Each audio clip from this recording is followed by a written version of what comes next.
अबे मर गए, मैथ वाले सर की ड्यूटी है। सुनो, अगर किसी चीटिंग उधर ही रखो उसको। देखो दोस्तों, डरने से कुछ नहीं होगा, हमारा मरना तय है। फेल हुए तो घर वाले मार देंगे और नकल की तो ये टीचर। इससे अच्छा रिस्क लेके देखते हैं। क्या पता टीचर को पता ही नहीं चले। अच्छा,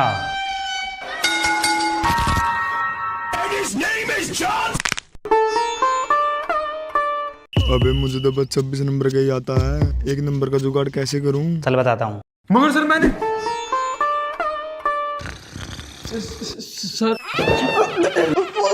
जल्दी आना।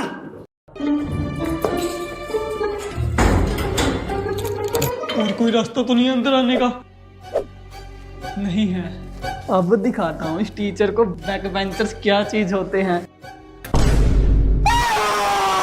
This is the end.